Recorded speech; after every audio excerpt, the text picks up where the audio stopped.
What's going on, you guys? AJ Tucker here with AJ Self-Defense, and today I want to talk about Alexandria Ocasio-Cortez. And man, she made a powerful speech the other day on Capitol Hill, and it goes to talk about something that it happens all the time, especially in areas that are dominated by men or dominated by powerful men. And I tried to cut it down as much as I can. I tried to chop the video up as much as possible, but man, almost every sentence that she said was powerfully laced. I'm talking about, man. So anyway, I'm just gonna go ahead and play it right here. I was minding my own business, walking up the steps, and Representative Yoho put his finger in my face. He called me disgusting. He called me crazy. He called me out of my mind. And he called me dangerous. And then he took a few more steps, and after I had recognized his comments as rude, he walked away and said, "I'm rude. You're calling me rude." After that, she goes inside, places some type of vote. She comes back out, and he comes back up to her. And this was seen by other reporters. So this is not made up. This is not hearsay or anything like that. This actually happened. In front of the Capitol. And in front of reporters, Representative Yoho called me, and I quote, "a fucking bitch." These are the words that Representative Yoho levied against a congresswoman. The congresswoman that not only represents New York's 14th congressional district, but every congresswoman and every woman in this country. Because all of us have had to deal with this in some form, some way, some shape, at some point in our lives. And I want to be clear that Representative Yoho's comments were not deeply hurtful or piercing to me, because I have worked a working class job. I have waited tables in restaurants. I have ridden the subway. I have walked the streets in New York City. And this kind of language is not new. I have encountered words uttered by Mr. Yoho and men uttering the same words as Mr. Yoho while I was being harassed in restaurants. I have tossed men out of bars that have used language like Mr. Yoho's. And I have encountered this type of harassment riding the subway in New York City. This is not new. And that is the problem. Mr. Yoho was not alone. He was walking shoulder to shoulder with Representative Roger Williams. And that's when we start to see that this issue is not about one incident. It is cultural. It is a culture of lack of impunity, of accepting of violence and violent language against women, and an entire structure of power that supports that. So basically what she's saying, the real reason why she's upset, because this is not something new. This is something that's been happening to women for years, maybe even centuries, you know, like the sexual harassment, powerful men being able to just talk to them any old kind of way. And at this point, she has had it. And she goes on to talk about how it happened from other men. And when I do this, I hope that people can look away from political point of views, because there's going to be people who on one side of the political party saying, "Oh no, you know, she's crazy," and then people on the other side, they're going to make it political. This is simply about how some men treat women, or powerful men treat women, and she's making an amazing stand for herself. Get up and go home. It's just another day, right? But then yesterday, Representative Yoho decided to come to the floor of the House of Representatives and make excuses for his behavior. And that I could not let go. I could not allow my nieces, I could not allow the little girls that I go home to, I could not allow victims of verbal abuse and worse to see that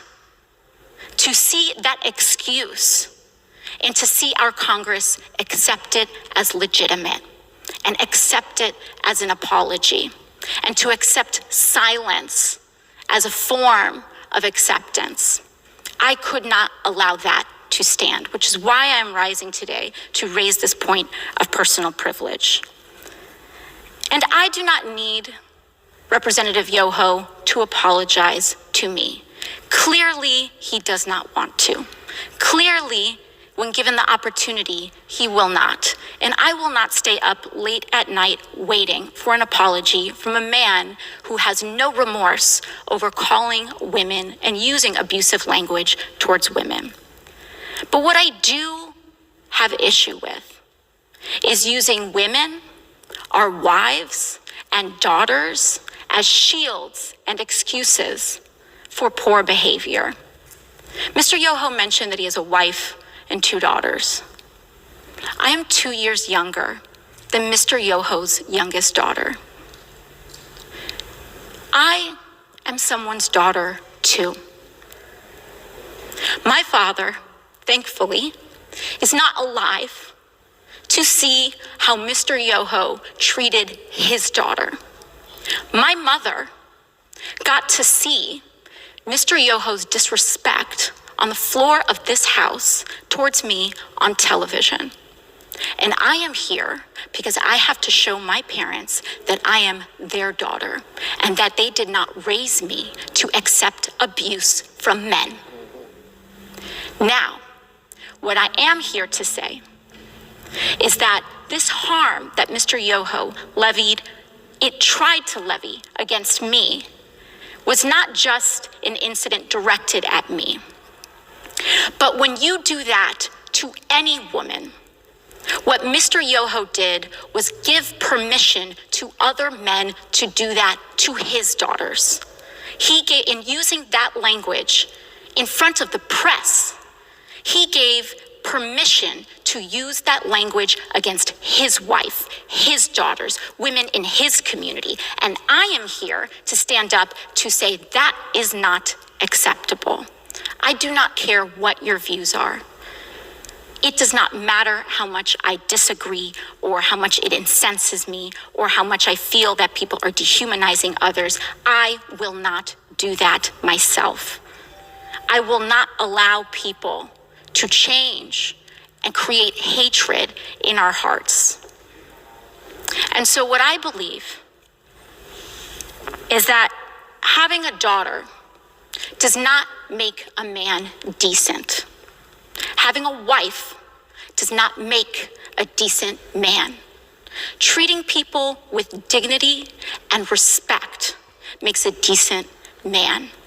And when a decent man messes up, as we all are bound to do, he tries his best and does apologize. Not to save face, not to win a vote. He apologizes genuinely to repair and acknowledge the harm done so that we can all move on. Lastly, what I want to express to Mr. Yoho is gratitude.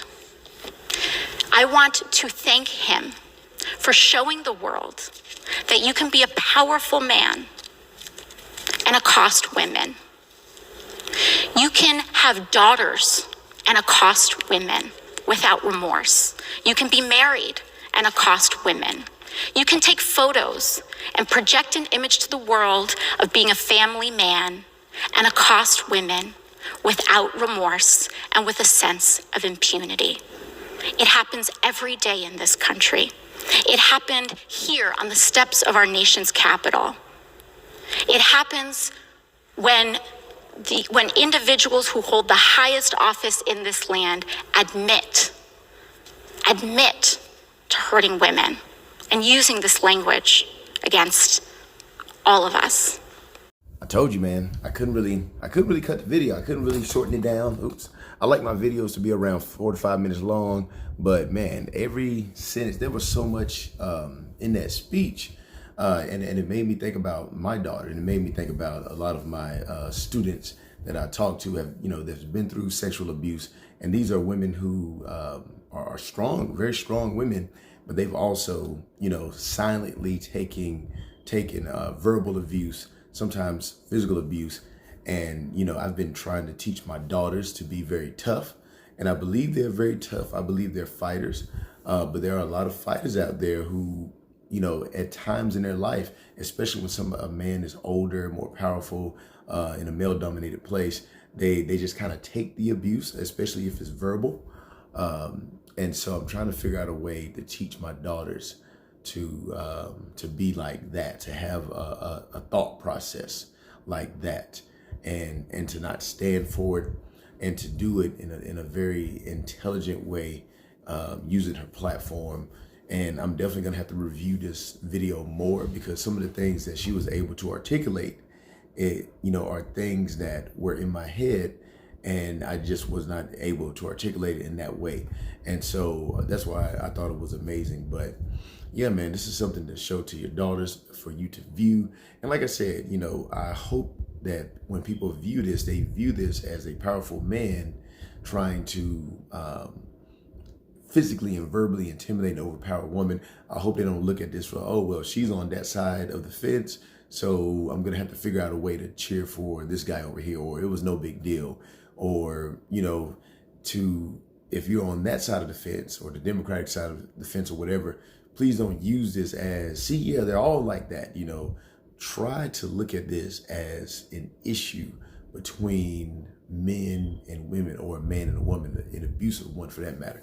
And I know there's going to be some people to say, oh, well, there are some women that are abusive to men and in the office place and this and that is true, but this is what I'm talking about right now. So anyway, I hope you got something out there. I'm going to put the actual video in the description. I know I pretty much had the whole video, but I do want to give C-SPAN and CNN credit and all that good stuff, so you can go ahead and view it on that end of the spectrum as well.